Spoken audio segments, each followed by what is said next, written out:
All right. So for this week's Morton, we got SmackDown, the go home show to Survivor Series, and very much go home show. Now, to kick things off, remember how I was saying wait for Andrade earlier? Here we go. Yeah. Andrade Okay. versus Shinsuke kicked everything off. Ooh. Um, Shinsuke going in to fight the champion didn't seem to make a lot of sense as competitive as they made this match. I mean, it was really competitive. Like, of course, it was, of course, Nakamura won. I didn't really expect him not to going into the title match.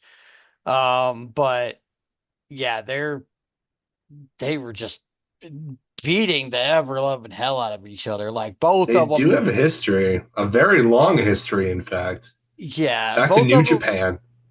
very much striking on display. Like Hmm. just beating the shit out of each other. Really good match.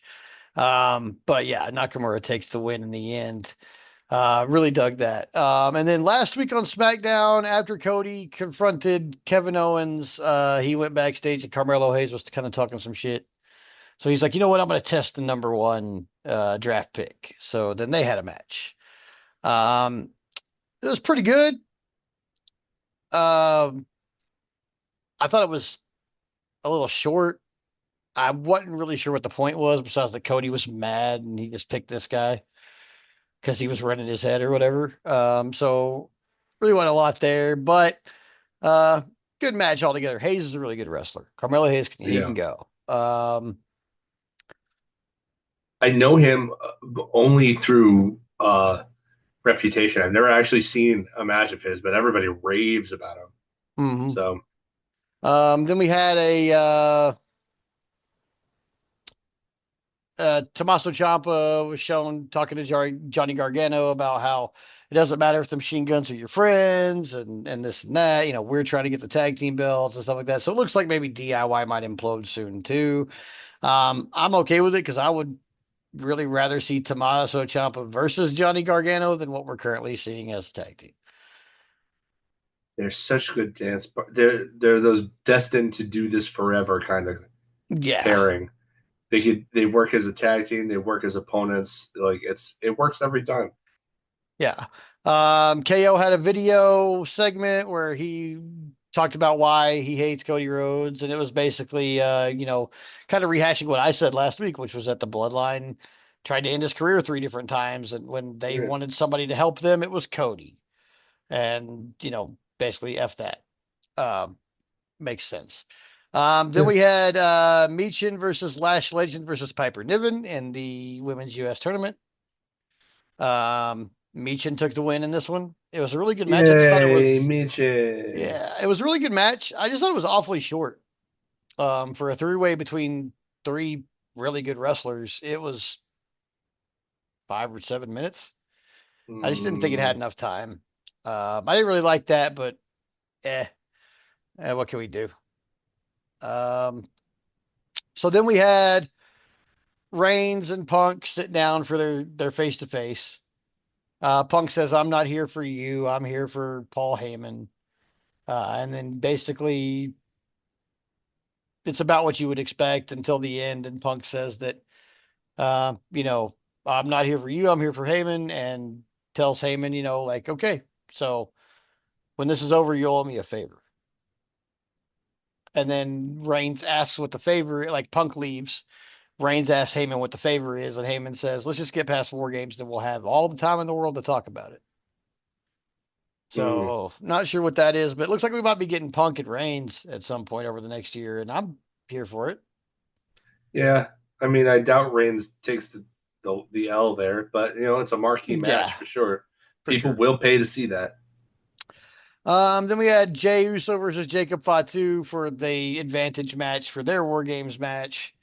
Um, I mean, it was an all right match, but I knew Jacob Fatu was going to win, and he did. I mean, the So, whole point of War Games, the advantage is to have the heels have the advantage, so that there's yeah, drama going into it whenever there's a new person that enters. yeah, The baby faces are always on the back foot. So like I don't know why they even keep doing it. Why they keep up the pretense. Everybody knows. right. You know, Um, just just say it's a coin flip and rig the coin flip. At least Right. then it's supposed to be random as opposed to like, okay, like we know what's going Mhm. on. The only thing that was kind of odd about this one was that it was a clean win. There was no bloodline interference on either side, but that was mostly because all this had come through previous to the match in the show and banned everybody from ringside. So, Well, there you go. but yeah, clean win for Fatu, leading into the match, and that was our main for SmackDown. There really wasn't a whole lot to SmackDown this week. Most of the segments were short. A couple of the matches were longer, but I mean, there really wasn't a lot. Yeah, No Motor doesn't City sound like Machine it. Gun. Yeah, no Motor City Machine Guns this week, which I was kind of like, they're you need to just have them on the show. Other You than know they that, got flown in. You know they got flown in, and they probably sat in catering. yeah, probably. Which I mean, I not a Why would bad you fly? job, Why would but everybody be required to be there? That's one of the things that always bugged me about WWE. To be fair, I don't know if this is a WWE thing or a Vince thing, so it could have changed. But it always bugged me that like, no, no, we need you there. It's like you don't need me there. Why are you, you know, uh, requiring me to show up? it's not just a WWE You or know, Vince thing because, as I understand from some people I know who have worked at AEW, it is also an AEW thing, where yeah, but people they are required to be there and then not get used. that's unfortunate. Like, I mean, especially since like there was that reality show that showed that TK is like meticulous in his booking, Mhm. like weeks in advance. So why are you having? I mean, I have I accounts from guess, guys from Dark telling me that that they were told a plan when they got there for what match they would have. and then it And then changed. the plan for And, like the opponent didn't change, but the plan for the match would change 4 or 5 times before the show would go on. well, that sounds awfully Vince-like, doesn't it? Yes, it does. It does. So, Sadly. Well, but I I'm hope not that here at to bag least on Tony Khan because he's doing some good booking lately. So I'm not at here to bag on least him at all. I hope that they're at least getting paid, even if they're not getting Yeah. put on TV. Well, I'm sure they are. I mean, downside guarantees aside, I'm hoping that at least even if they had to make the trip out there only to sit back and do nothing, I mhm, hope at least they're getting compensated for their time and their travel because right. that's some BS. Right. But yeah, all in all, it was just a basic go home show for an upcoming pay per view. But there wasn't a lot of go home math.